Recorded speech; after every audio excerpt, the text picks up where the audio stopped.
When you're first starting a business, it can be hard to know where to put your time, money, and energy to help you be able to do the thing.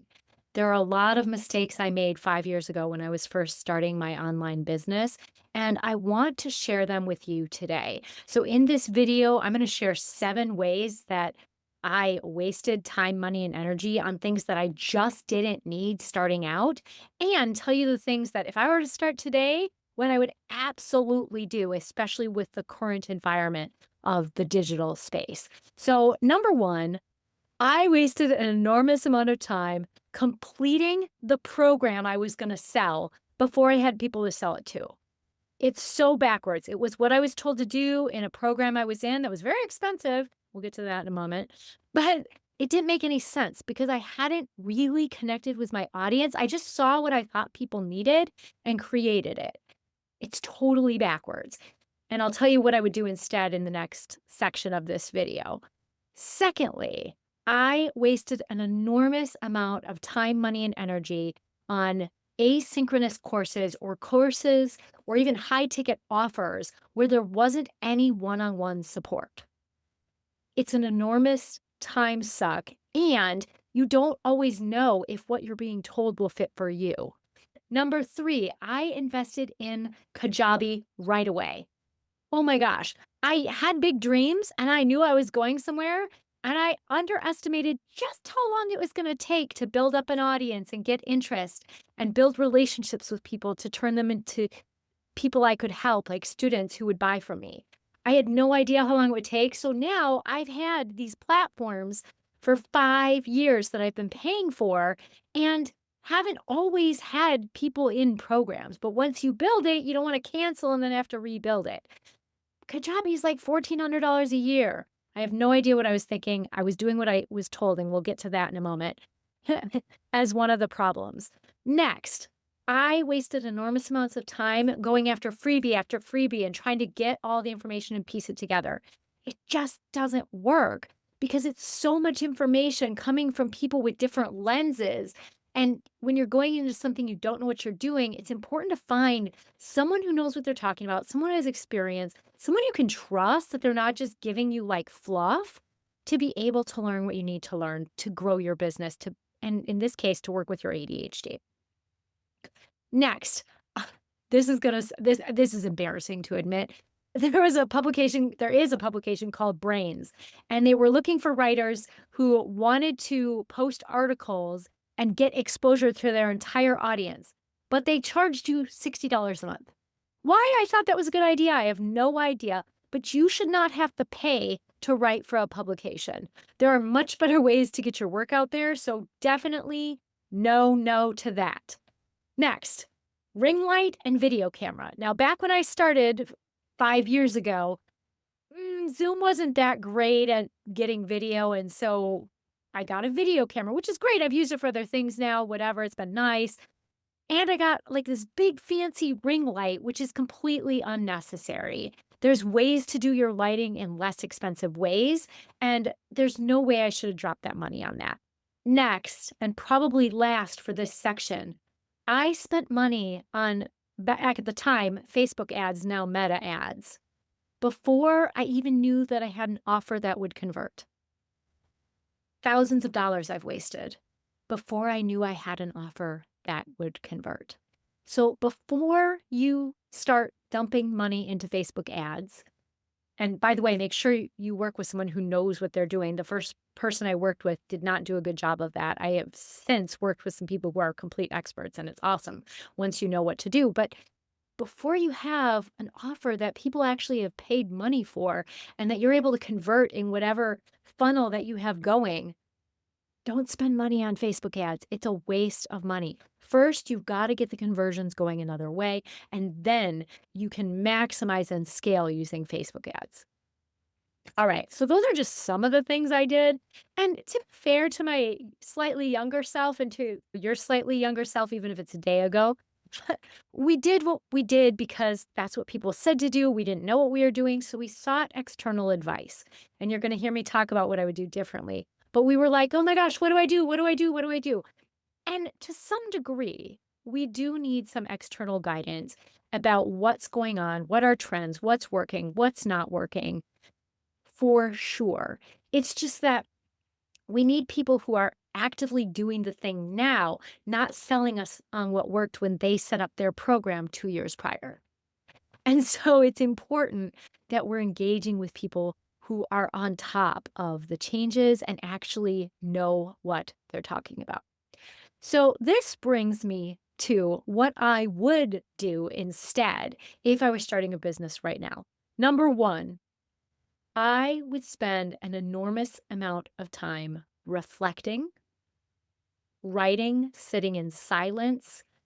I'm finding that this space between waking up and getting out of bed is like this beautiful space where you just get these downloads from the universe, these ideas come to you, and writing that down.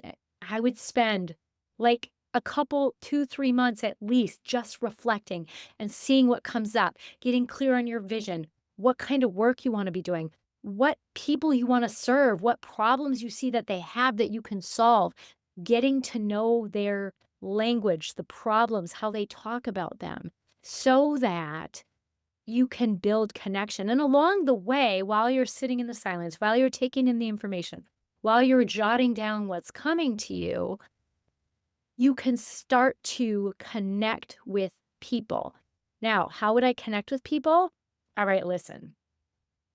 I have switched to YouTube. I have tried different platforms. I tried Facebook, not so much engagement. I tried TikTok, some engagement, but my gosh, it was a rabbit hole of dumpster fire every time I went there. And I would just kill all this time going on there to engage with people. So that wasn't a fit for me. I've tried Instagram, haven't had a lot of success because the thing is people go to those platforms mostly to be entertained, or in some cases, like someone I've worked with recently has said to doom scroll to avoid doing other stuff, right? Because we have ADHD. But generally, people are not going to those platforms to learn. I have a lot to give. I have a lot of information to share. I have a lot of great questions to ask and tips and tricks and strategies, but also deeper work. I'm not like Instagram level entertaining. I'm just not. I've never been cool a day in my life. And so like if that's you or you're selling something that isn't an entertainment based thing, it makes me wonder if Instagram is going to be harder. Like some of the stuff that's more entertaining, I see people do better on Instagram. And that doesn't mean there aren't entrepreneurs who aren't crushing it on Instagram. But most of the people I hear about in the circles I've been in who are crushing on Instagram are people who work with entrepreneurs. They're not people who are working with day-to-day people. They're working with entrepreneurs. And what do a lot of us entrepreneurs do when we go on social media? I don't know about you, but I'm looking for other entrepreneurs and what they're doing. See how that's going. And then I come across their stuff and I follow them and oh, then I get sucked in and buy something. So I think it's a different environment depending on your audience. And everyone always says, go where your audience is. Well, my audience is on Instagram. It's just that they're not on Instagram to take in the kind of content I like to share.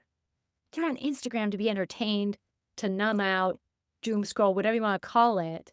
And so I would recommend, depending on what kind of space you're in, trying YouTube. And the reason I would do YouTube, first of all, what I've come to learn from others and have noticed myself, when people are on YouTube or when people are listening to a podcast, what are they there for? Are they there for pure entertainment? Usually not. They're there to learn. And so then you get to share stuff. You actually get to help people with more than just like little silly memes. Not that the memes aren't helpful or funny, and that's great, but you get to help people in a bigger way through your YouTube channel, through your podcast. And when people are in a learning mode, they're more likely to buy from you. So like it's really hard sell on Instagram when someone's just trying to be entertained and they're not an entrepreneur going there for, like I said. And then all of a sudden to be like, yeah, you know what? I do want to drop $2,000 on coaching right now. That is not how it works at all. And so if you're selling coaching, if you're doing any kind of life-changing things that are about like inner work, I suspect, I don't know, this is just what I observe. I suspect chances are you'll have better luck on YouTube connecting with your audience and on a podcast. But here's the thing, if I was just starting out, I would use YouTube for my podcast because when you're starting out, you want to keep your expenses low. Once you start adding platforms, then you have to upkeep them. So while you might have a few $1,000s to toss up front, it might take a little while to get clients. It's taken me way longer than I thought it would, years longer. 4 years longer than I thought it would, it took me. And I didn't I bought into all these programs and my podcast hosting thing and all that stuff, and then you have to upkeep it because all your episodes are there now, unless you wanna redo everything. So, if I were starting out now, I would 100% do YouTube long form. I would do it I'm having my VA do now. She makes reels from my long form so that you can watch them. So then that's some shorts, right? There's shorts, and then we toss them on Instagram for fun just to see if anyone engages there. And I would put my podcast on YouTube. Yeah, it means you have to do your makeup or at least maybe do your hair. Maybe you don't. I don't know. It depends on your brand. But I would recommend doing your podcast on YouTube because it's a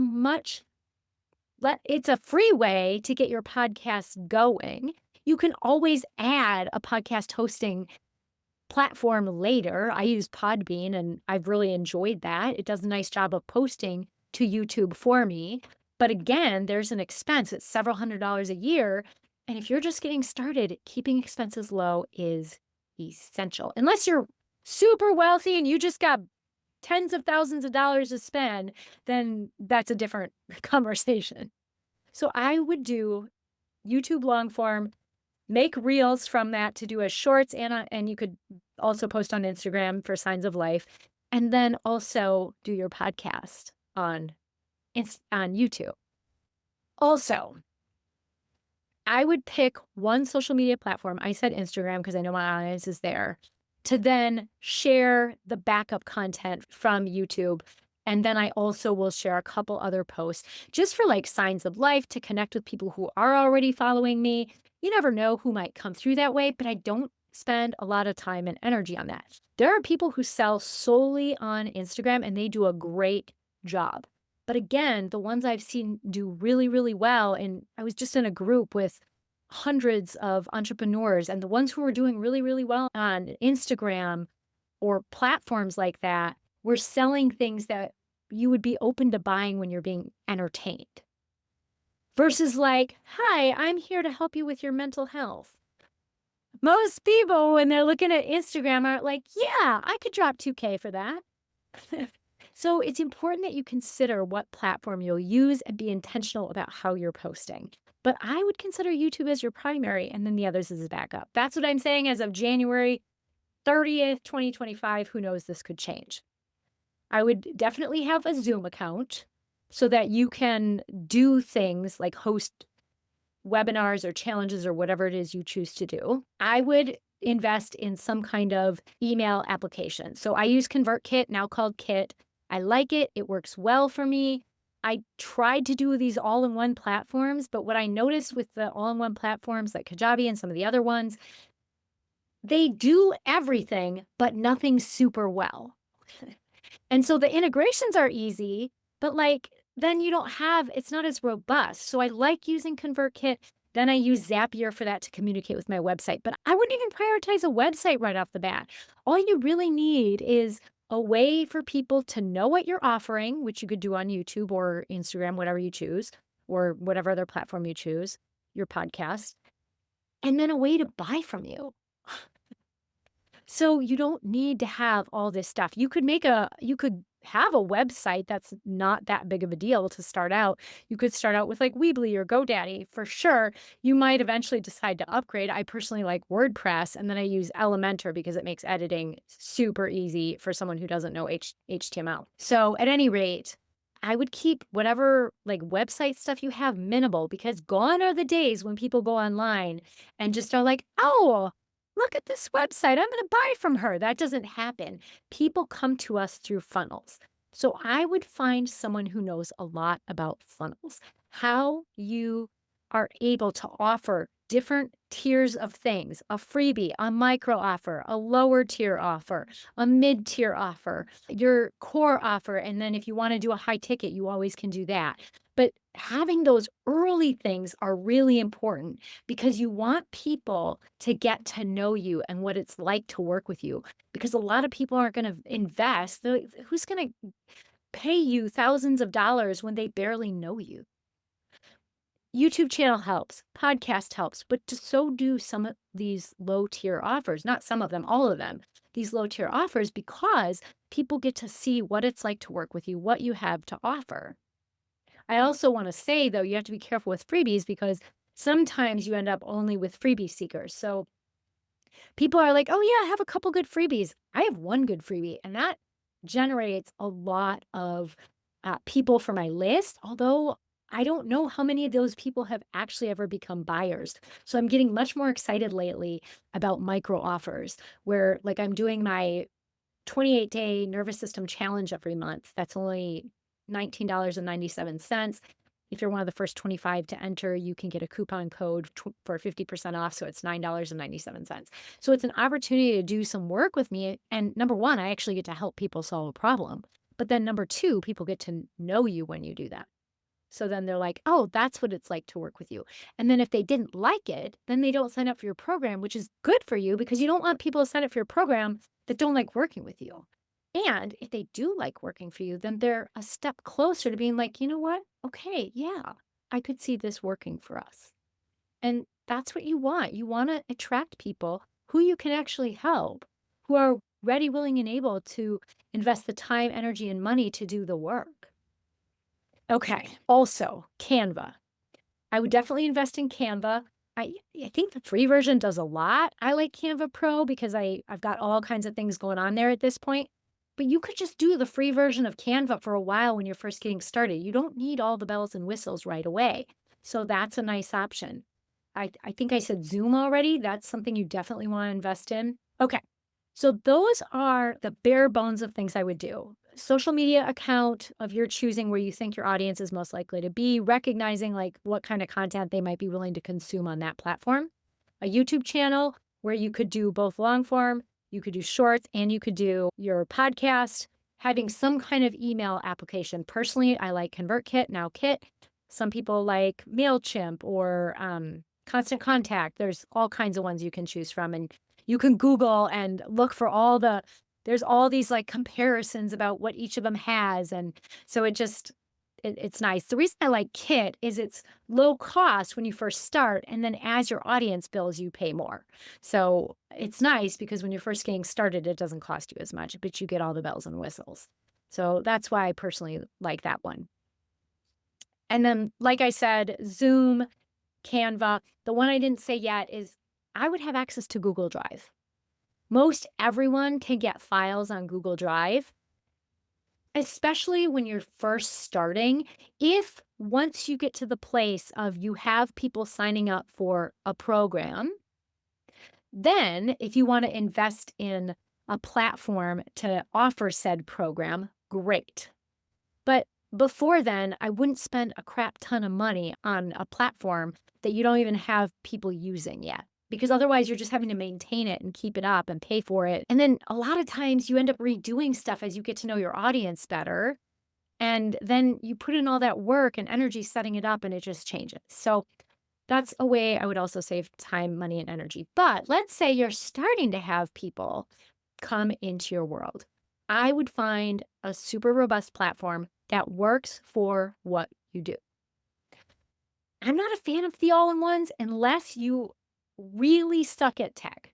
If even posting on Instagram stresses you out, then maybe an all-in-one platform is best for you. First, like for real, I get it. Some people, they just didn't ever really get the tech thing. And if that's you, one of those all-in-one platforms are probably going to be your best bet because then it's just all together.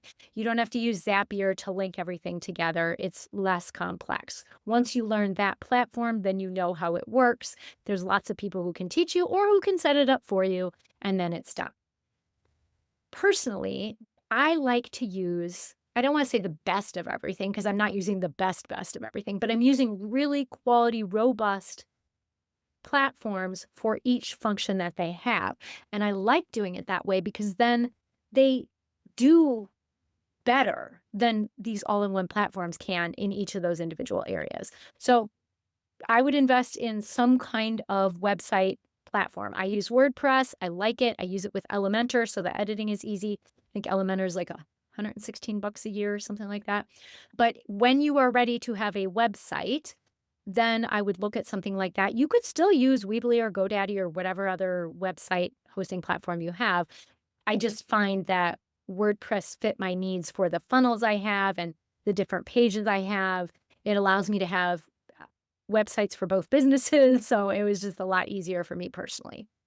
Then, as far as programs go, I have recently been using UpCoach, which I like for certain things. There's a lot of opportunity for asynchronous coaching with the way they do these smart documents. There's a lot of customizability for how you can design what people see when they come into your program. You can even set up some automations when they first enter. And it's gotten a little clunky and hard for people to navigate. So you can decide, is this the user interface I want? I am currently in the process of switching and very excited about it to switch to heartbeat.chat, which prioritizes engagement. So I would definitely look at something. I want engagement. I want people to engage so they finish my program, they do the work, they show up. So I'm investing in that. It's actually less expensive than UpCoach, so that's awesome. At least less expensive for the options that UpCoach has. You can upgrade to different options that are even better and awesome. But at any rate, I'm really liking Heartbeat as I'm setting it up right now because it prioritizes connection on the different channels. And then there's still options for your program or courses. And they have wonderful options for landing pages so that you could even just sell on that. If you didn't want to have a website, it would be a nice way to just have people go there. They're not like super fancy landing pages, but it's enough, especially if you're still early in the game.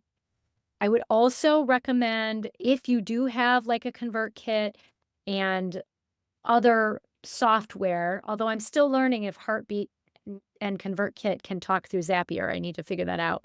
But I would encourage you to consider looking at Zapier.